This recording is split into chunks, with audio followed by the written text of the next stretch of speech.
Salut à tous, merci d'être de retour sur la chaîne Orchidée. Aujourd'hui on se retrouve pour une nouvelle séquence vidéo qui s'appelle les Q&A ou FAQ, vous appelez ça comme vous voulez. En gros, je prends une question qui m'a été posée sous une de mes vidéos et j'y réponds le plus simplement possible et le plus rapidement possible. Donc voilà, on commence tout de suite. La question aujourd'hui qui s'affiche sur l'écran, elle a été posée par Farida et en plus elle est de saison parce que on va parler de repos hivernal dans cette vidéo-là. Je pense que ça va intéresser bon nombre d'entre vous parce que c'est un des facteurs qui influe énormément la floraison de nos orchidées et c'est un peu tout ce qu'on cherche, hein, avoir une orchidée qui fleurit. Alors pourquoi est-ce que Farida a posé une bonne question? Parce que je suis sûr que parmi vous, il y a des gens qui ont acheté un dendrobium hybride chez le fleuriste et ça fait 2 ans ou 1 an que votre orchidée n'a pas fleuri. Au début, elle était toute belle, des belles fleurs, et puis depuis, plus rien. Alors votre orchidée, elle pousse, elle fait des nouvelles feuilles, elle fait des nouvelles cannes, mais plus jamais de fleurs. Et bien en fait, cette vidéo-là, elle va vous expliquer pourquoi. Parce que probablement que votre dendrobium ou votre orchidée, elle a besoin de subir un repos. Et du coup, c'est de ça dont on va parler la vidéo aujourd'hui. Donc en gros, votre plante, tout au long de l'année, elle ne peut pas être en croissance perpétuelle. Elle va croître par phase. Donc il va y avoir des phases de croissance et des phases de repos. La première chose à faire du coup, c'est de définir le terme repos. Donc le repos, ce qu'on appelle normalement le repos végétatif, c'est l'état dans lequel la plante se trouve quand elle produit plus de racines, plus de feuilles et plus de tiges florales. Donc on a l'impression que la plante elle est en dormance. En réalité, il se passe plein de choses dans la plante, mais il n'y a rien qui se voit à l'œil nu en gros. Et une fois qu'on a défini donc ce qu'était le repos, il va falloir comprendre le pourquoi est-ce que la plante se plonge dans cet état-là. Et pour comprendre ça, j'ai choisi de parler de prendre la ville de Chiang Mai en Thaïlande comme exemple, enfin surtout l'aspect climatique de Chiang Mai en Thaïlande. Alors pourquoi est-ce que j'ai choisi la Thaïlande? Parce que c'est un pays où il y a plus de 1000 espèces d'orchidées représentées, il y a des dizaines de genres aussi représentés, comme par exemple les Vandas, les Cattleya, les Phalaenopsis, les Dendrobium. Donc il y a beaucoup de genres qui sont connus de tout le monde. Donc j'ai fait un tableau pour que ce soit plus simple. Pour chacun des mois de l'année, on a une information sur l'ensoleillement, la température minimum moyenne, la température maximum moyenne et la quantité de précipitation. Donc très clairement, on distingue bien une saison sèche et une saison humide, qui en Thaïlande, ça correspond à la mousson. Ce qui est intéressant à noter aussi, c'est que le différentiel entre la température du jour et la température de la nuit est plus élevé pendant la saison sèche. Donc en gros, il fait plus froid la nuit pendant la saison sèche. Donc maintenant qu'on a identifié ces deux saisons, on va voir ce qui se passe dans la vie de votre orchidée en fonction de la saison. Alors donc pendant la saison humide, qu'est-ce qui va se passer? Il faut savoir qu'on a vu avec le tableau des pluies abondantes et une grosse température, ce qui va faire augmenter du coup l'humidité ou l'hygrométrie et l'humidité relative.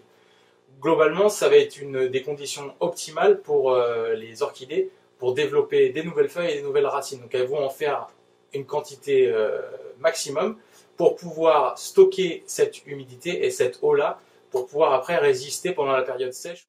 Donc là, on a vu la saison humide, maintenant la saison sèche. Qu'est-ce qui se passe dans la saison sèche?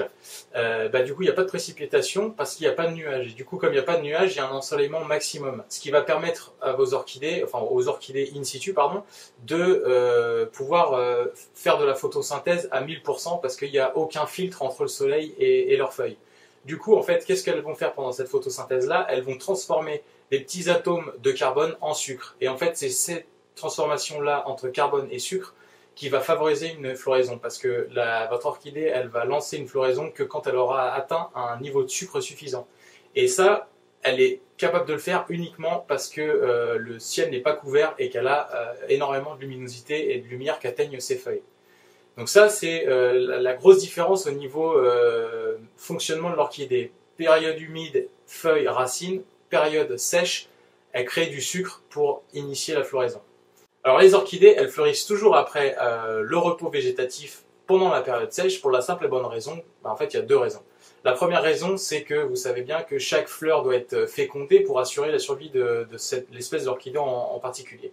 Et en fait, les orchidées, en fleurissant pendant la période sèche, elles sont quasiment les seules espèces végétales à fleurir à cette période-là. Du coup, les insectes pollinisateurs qui vont du coup féconder les fleurs, ils n'ont pas beaucoup de choix, ils sont obligés d'aller sur les peu de fleurs en fleurs justement, et du coup vont féconder individuellement chaque fleur d'orchidée. Donc du coup ça offre une plus grosse chance de survie à l'espèce de fleurir en période sèche. La deuxième raison pour laquelle les orchidées fleurissent pendant les périodes sèches, c'est un aspect beaucoup plus pratique. il faut se dire que si jamais elles fleurissaient pendant la période humide, les fleurs en tout cas seraient sujettes aux intempéries et du coup l'espérance de vie de la fleur serait beaucoup plus courte parce qu'elle serait potentiellement abîmée par des fortes pluies et du coup il y aurait plus cette possibilité-là à la fleur d'être fécondée, donc du coup elles fleurissent uniquement en période sèche. Donc maintenant qu'on sait comment les orchidées fonctionnent in situ, en fait c'est exactement ce que nous on va essayer de répliquer dans nos intérieurs, dans notre culture, c'est-à-dire amener progressivement l'orchidée dans un état de période sèche. Donc du coup, mon conseil pour être encore plus simple, votre plante vous la placez sur un rebord de fenêtre face au sud. Le mieux c'est d'avoir des LED de culture, mais c'est pas forcément toujours évident. Mais voilà, le rebord de fenêtre face au sud, un arrosage très très léger. Hein. Là on fait pas de baignage, juste on arrose. Une fois toutes les 4 semaines. L'idée c'est pas d'arroser la plante, c'est d'éviter qu'elle se déshydrate trop. Et ça entre, on va dire, mi-octobre jusqu'à fin janvier. Voilà, ça c'est la période sèche qu'on va répliquer en France. Le repos hivernal ou la période sèche prendra fin en fait quand votre orchidée va commencer à développer des tiges florales avec des boutons floraux relativement bien développés. Là, progressivement, vous allez reprendre les arrosages et en fait vous allez accompagner donc cette croissance ou cette floraison comme vous le faisiez auparavant avec des arrosages réguliers et un apport d'engrais aussi régulier. Et donc ça c'est synonyme de fin de la période sèche. Juste un petit bémol par rapport à ce que je viens de dire.